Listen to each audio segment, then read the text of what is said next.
ఆహా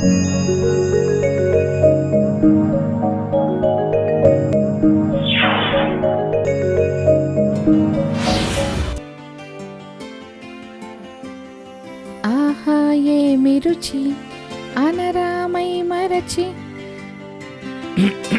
అమ్మా, అసలు నీకు వంట చేయడం వచ్చా? మీరు ఎవరు మాట్లాడుతున్నారు? నీవెక్కడున్నావు? నేను 10 సంవత్సరాల నుండి వంట చేస్తున్నాను. ఇక్కడ వంట గురించి నాకు పూర్తిగా తెలుసు. నీవు నాకు చెప్తావా? ఓ చిన్నమ్మా, నువ్వు ఎప్పుడు వంట చేసినా నా ప్రాణం గిలగలా కొట్టుకుంటుంది. దయచేసి నన్ను బయటకు తీయండి కదా. నేను మీ హెచ్పి గ్యాస్ సిలిండర్ని మాట్లాడుతున్నాను. Gas cylinder?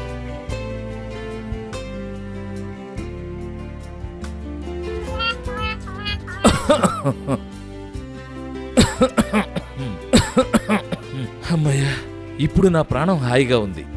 మీరు ఎక్కడైతే సిలిండర్ పెడతారో అక్కడ గాలి బాగా వచ్చేటట్లు జాగ్రత్త తీసుకోవాలి. కానీ నీకు శ్వాస తీసుకునే అవసరం ఏముంది? ఎందుకంటే నేను లీక్ అయినప్పుడు గ్యాస్ బయటకు వెళ్ళడానికి, లేకపోతే సిలిండర్ పేలిపోయి పెద్ద ప్రమాదం సంభవించే అవకాశం ఉంటుంది కాబట్టి. అందుకే గాలి వచ్చిపోయేటట్లు ఏర్పాట్లు చేసుకోవాలి.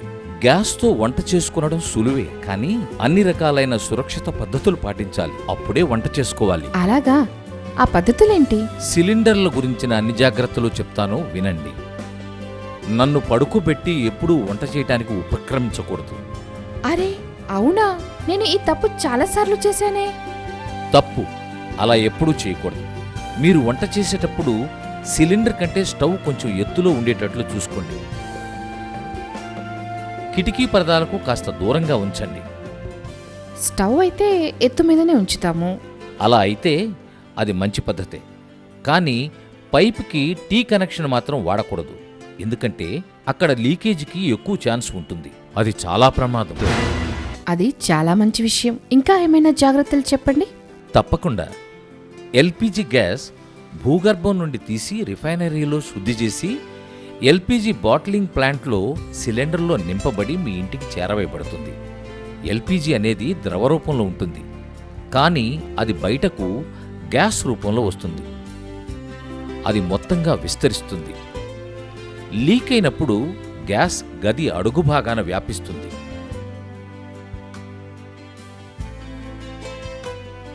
అదంతా సరే, మరి ఈ విషయం చెప్పు. ఎల్పిజి గ్యాస్ లీక్ అయినప్పుడు వాసన ఎందుకు వస్తుంది? మంచి ప్రశ్న. గ్యాస్ అనేది అసలు చెడు వాసన రాదు, కానీ అది లీక్ అవుతుందని తెలియజేసేందుకు ఇథైల్ మెరకాప్టన్ అనే కెమికల్ను గ్యాస్లో కలుపుతారు. అందుకే ఆ వాసన వస్తుంది. అవునా? అయితే ఈ వాసన వల్ల ప్రమాదమేమీ లేదా? లేదు లేదు, ఇది సురక్షితమే. ఈ వాసన వల్ల ఎటువంటి ప్రమాదమూ లేదు.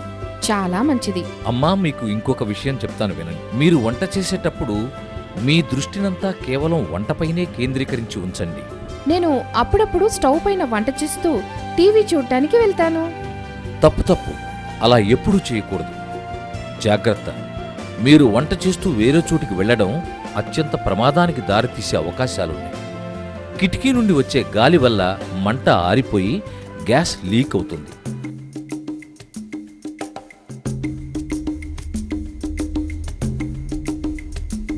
అలా ఆరిపోయినప్పుడు మళ్లీ వెంటనే స్టవ్ వెలిగించకూడదు. ఎందుకంటే గ్యాస్ సిలిండర్ పేలిపోయే ప్రమాదం ఉంది. చాలామంది వినియోగదారులు రబ్బర్ ట్యూబ్ను ప్లాస్టిక్ పైపులో ఉంచి వాడుతున్నారు. అది సురక్షితం కాదు. దానికోసం కంపెనీ వారు సురక్షితమైన సురక్షా పైపును వినియోగదారులకు అందిస్తున్నారు. సాధారణ రబ్బర్ ట్యూబ్ను వాడటం కంటే దృఢమైన మన్నిక గల సురక్షా పైపును వాడటం మంచిది కదా. ఎందుకని? ఆ విషయం గురించి నా మిత్రుడు సురక్షా పైపు మీకు వివరిస్తాడు. ఓ పెద్దమ్మా, మా సిలిండర్ అన్నయ్య అన్నీ వివరించాడు కదా. గ్యాస్ వాడకం వల్ల పైపు యొక్క నాణ్యత క్రమక్రమంగా తగ్గుతుంది. పచ్చరంగు పైపులు ముక్కలు ముక్కలుగా విరుగుతాయి, ఎలుకలు కొరుకుతాయి. ఇంకా పైపు లోపలి భాగం క్రమక్రమంగా మెత్తగా మారుతుంది. అది మనకు పైకి కనబడదు. నాలాంటి నారింజ రంగు గల సురక్షా పైపు మంటను కూడా తట్టుకోగలదు. ఇది అగ్ని నిరోధకం. నేను ఆధునికమైన శాస్త్ర పరిజ్ఞానంతో రూపొందించబడ్డాను. నేను ఆధునికమైన స్టీలు వైర్తో తయారు చేయబడ్డాను. పదునైన పళ్ళు కల ఎలుకలు కూడా కొరకలేవు. ఏ కాలంలోనైనా నేను దృఢంగా ఉంటాను. నా వల్ల మీరు 5 సంవత్సరాల పాటు నిశ్చింతగా ఉండవచ్చు. ఇంకో విషయం, నన్ను గుండ్రంగా చుట్టి ఉంచకూడదు. ఏం పెద్దమ్మా, అర్థమైందా? అర్థమైంది. నాకు కూడా ఏ ప్రమాదం జరగని సురక్షా పైపు కావాలి. నాణ్యమైన సురక్షా పైపు డిస్ట్రిబ్యూటర్ వద్దే తీసుకోవాలి. బయట మార్కెట్లో సురక్షా పైపులు నకిలీవి అమ్ముతారు. అవి మంటలను తట్టుకోలేవు. తక్కువ ధరకు లభిస్తున్నాయి కదా అని నాసిరకం పైపులను కొని ప్రాణాల మీదకు తెచ్చుకోకూడదు. మనం మన ఆరోగ్యం కొరకు సురక్షితమైన సురక్షా పైపు కేవలం మన హెచ్పి గ్యాస్ వారు నిర్ధారించిన హెచ్పి గ్యాస్ డిస్ట్రిబ్యూటర్ వద్ద సురక్షితమైన పైపును గ్యారంటీలో తీసుకోవాలి.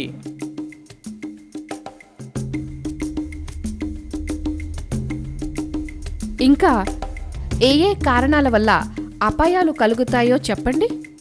నాలాంటి నాణ్యమైన శక్తివంతమైన సురక్షా పైపు గ్యాస్ లీకేజీ కాకుండా రక్షిస్తుంది.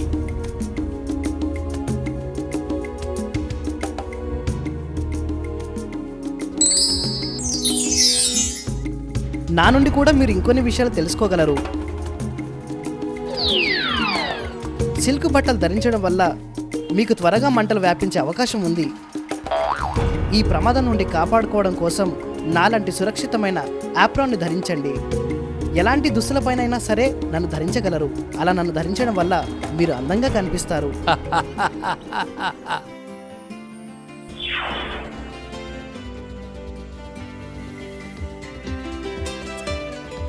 సురక్ష యాప్రాన్ పైన ఎలాంటి మరకలైనా త్వరగా వదులుతాయి. యాప్రాన్ మీకు నీరు మరియు నిప్పు నుండి రక్షణ కల్పిస్తుంది. నన్ను ఈ విధంగా తయారు చేశారు.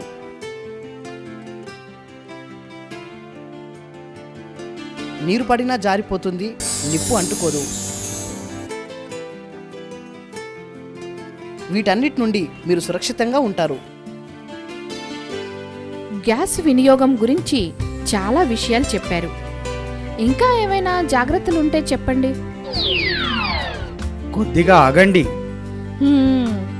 స్టవ్ వెలిగించడం కోసం స్పార్క్ లైటర్ను వాడటం వల్ల గ్యాస్ వృధాగా పోతుంది.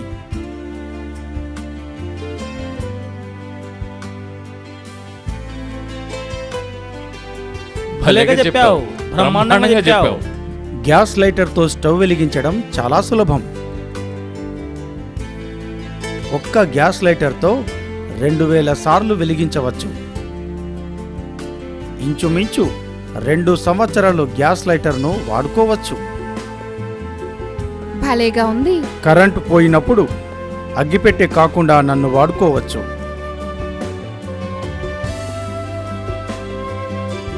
గ్యాస్ లైటర్ సురక్షితం కోసం చిన్న లాక్ స్విచ్ ఉన్నది.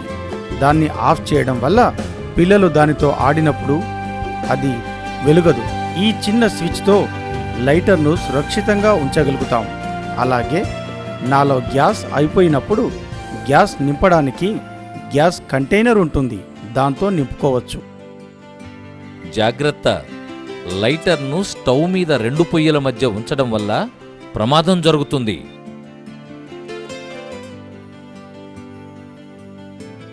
ఇంకొంచెం ముందుకు వెళదాం. గ్యాస్ వాడడానికి ముందు రెగ్యులేటర్ను చాలు చేసిన తర్వాత లైటర్ను వెలిగించి స్టవ్ యొక్క నాబును తిప్పాలి. అప్పుడు బర్నర్ వెలుగుతుంది. మన వంట పూర్తి అయ్యాక stove button and regulator button off చేయాలి. రాత్రి స్టవ్ క్లీన్ చేసిన తర్వాత రెగ్యులేటర్ బటన్ ఆఫ్లో ఉందా లేదా అని ఒకసారి చూసుకోవాలి. అలాగే గదిలో ఉన్న లైట్ స్విచ్ను ఆఫ్ చేయాలి.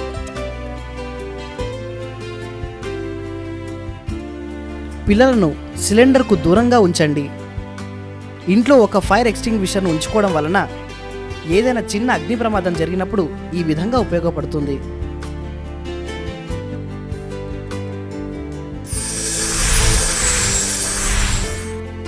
సురక్షిత అప్రాన్, ఇంట్లో ఫైర్ ఎక్స్టింగ్విషర్ ఉంచుకోవడం ఎంత మంచిదో చాలా బాగా చెప్పావు.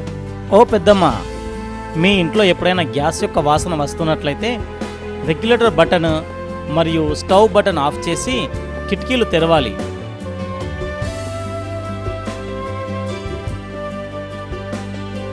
మరియు స్విచ్ బోర్డ్ యొక్క బటన్లు ఆన్ ఆఫ్ చేయరాదు. ఇంకా అగ్గిపెట్టెలు వెలిగించరాదు. ఇది చాలా ప్రమాదకరం. ఇలా చేయడం వల్ల కొద్ది వరకు ప్రమాదాలు నివారించగలము. ఇంకా ఏవైనా సమస్యలు ఉంటే హెచ్పి గ్యాస్ నియమించిన మెకానిక్స్తో సేవలను పొందగలరు. సంప్రదించడానికి ఫోన్ నంబర్లు క్యాష్ మెమో లేదా బిల్ క్రింది భాగంలో ఉంటాయి. డిస్ట్రిబ్యూటర్కు మీ యొక్క ఫోన్ ద్వారా ప్రాబ్లమ్స్ చెప్పండి. మెకానిక్ని వెంటనే మీ ఇంటికి పంపుతారు. గ్యాస్ వినియోగం యొక్క సూచిక పట్టిని ఎల్లప్పుడూ మీ అందుబాటులో ఉంచుకోండి. సిలిండర్ గారు, మీరు గ్యాస్ గురించి చాలా విలువైన సూచనలు మాకు అందించారు. అమ్మగారు, డోర్ బెల్ మోగుతుంది. ఎవరో వచ్చినట్టున్నారు. పదండి చూద్దాం. నమస్తే మేడం, మీ యొక్క సిలిండర్ తీసుకొచ్చాను. డబ్బులు చెల్లించగలరు. ఇదేం పనమ్మా? మనం ప్రీ డెలివరీ చెక్ చేసుకోవాలి కదా. ఏమయ్యా డెలివరీ బాయ్, నీవు ప్రీ డెలివరీ చెక్ చేయకుండానే సిలిండర్ని ఎలా ఇస్తున్నావు? సురక్షితమైన పద్ధతులు పాటించవా ఏమిటి? నీ విధిని మర్చిపోతున్నావా ఏమిటి? అరే క్షమించు సిలిండర్ అన్న, నేను చెక్ చేసి మేడంకి అందజేస్తాను. ప్రీ డెలివరీ చెకప్ అంటే ఏమిటి? సిలిండర్ సురక్షితంగా ఉందో లేదో చెక్ చేస్తారు. సిలిండర్ పైనున్న బ్లూ సీల్ని చెక్ చేసుకోవాలి. సిలిండర్ యొక్క బరువును చెక్ చేసుకోవాలి. తర్వాత గ్యాస్ లీకేజీని గ్యాస్ లీకేజీ డిటెక్టర్ ద్వారా చెక్ చేసుకోవాలి. గ్యాస్ యొక్క సేఫ్టీ క్యాప్ను సరిగా చెక్ చేసుకోవాలి. ఆ సేఫ్టీ క్యాప్ను తిరిగి అదే సిలిండర్కు ఉంచాలి.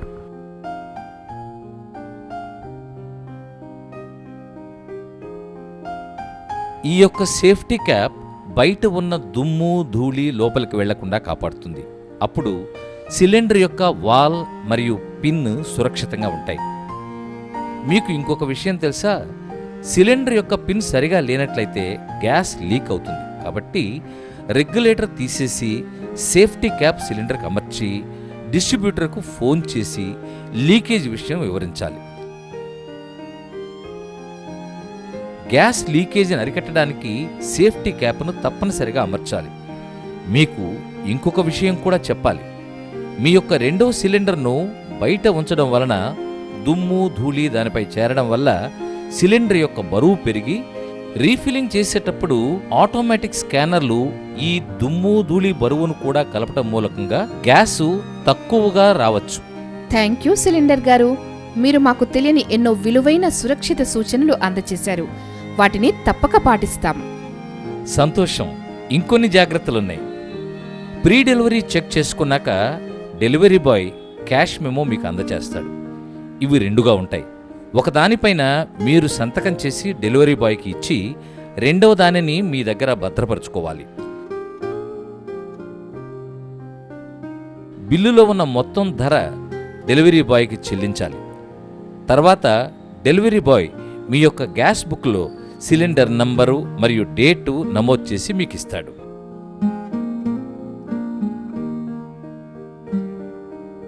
అరే వా! గ్యాస్ డిస్ట్రిబ్యూటర్ యొక్క సేవలు అమోఘం. ధన్యవాదాలు గ్యాస్ డెలివరీ బాబు. ఇంకో విషయం ఉందమ్మా. ఎంతటి కఠిన పరిస్థితుల్లోనైనా డెలివరీ బాయ్ ఎక్కడికి వెళ్లకుండా మన కోసం అన్ని కాలాల పాటు 30 కేజీల బరువును తన భుజాలపై మోస్తూ మన ఇంటి వద్దకు తెచ్చి ఇస్తున్నాడు. దానికి బదులుగా కనీసం మనం ధన్యవాదాలైనా తెలియచేయాలి. థ్యాంక్ యూ సిలిండర్ గారు. మీరు ఇచ్చిన సూచన మేరకు వారిని అభినందిస్తాం.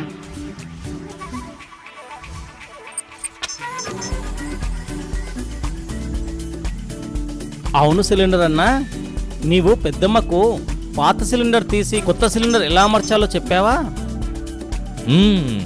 ఇది కూడా చెప్పవలసిన విషయమే. వంట చేస్తూ గ్యాస్ అయిపోయినప్పుడు స్టవ్ ఆఫ్ చేసి, రెగ్యులేటర్ బటన్ ఆఫ్ చేసి, పక్కన ఏదైనా దీపం ఉంటే ఆర్పేసి ఇంకొక సిలిండర్ను అమర్చాలి.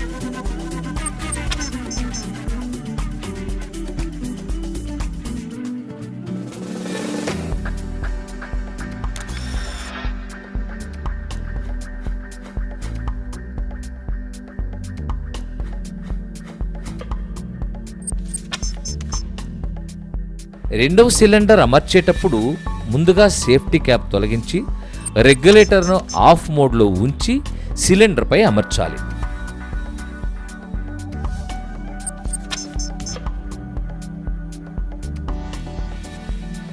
రెండు సంవత్సరాలకు ఒకసారి డిస్ట్రిబ్యూటర్ పంపిన మెకానిక్తో రెగ్యులేటర్, పైప్ను మరియు స్టవ్ను మొత్తంగా చెక్ చేయించుకొని వారికి సర్వీస్ ఛార్జ్ ఇవ్వగలరు. సరేనండి, మీరు చెప్పిన విధంగా డిస్ట్రిబ్యూటర్ పంపిన మెకానిక్ చే సర్వీసింగ్ చేయించుకుని విలువైన సూచనలు తీసుకుంటాం. ఇంకా గ్యాస్ పొదుపు గురించి ఏమైనా సలహాలు చెప్పండి. ఖచ్చితంగా చెప్తాను. ముందుగానే కూరగాయలను కోసుకుని వండే గిన్నెను స్టవ్ పైన పెట్టాలి.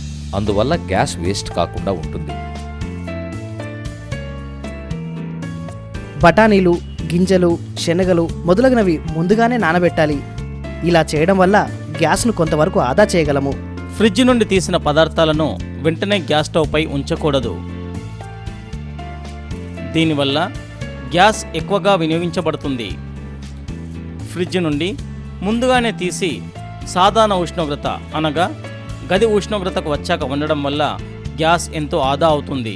కుక్కర్ వాడకం వల్ల పప్పులు మరియు మటన్, చికెన్లు త్వరగా ఉడుకుతాయి. దీని ద్వారా మనం గ్యాస్ను 40% వరకు ఆదా చేయవచ్చు. గిన్నె పైన మూత ఉంచడం వల్ల గ్యాస్ ఆదా అవుతుంది, లేకపోతే వృధా అవుతుంది. దీనివల్ల ఉష్ణోగ్రత బయటకు వెళ్లకుండా లోనే ఉండి త్వరగా ఉడుకుతుంది. గ్యాస్ స్టవ్ బర్నర్పై చెత్త జమ కావడం వల్ల మంట ఎరుపు రంగులో వచ్చి గ్యాస్ వృధా అవుతుంది. అందువల్ల బర్నర్ను ఎల్లప్పుడూ శుభ్రంగా ఉంచుకోవాలి. అన్నం వండేటప్పుడు మూత లేకుండా వండడం వల్ల ఆవిరి వృధాగా పోతుంది. అందువల్ల అన్నం ఉడకడానికి ఎక్కువ సమయం పడుతుంది. దీనివల్ల గ్యాస్ వృధాగా పోతుంది. అందువల్ల అన్నం గిన్నెపై మూత ఉంచి వండాలి.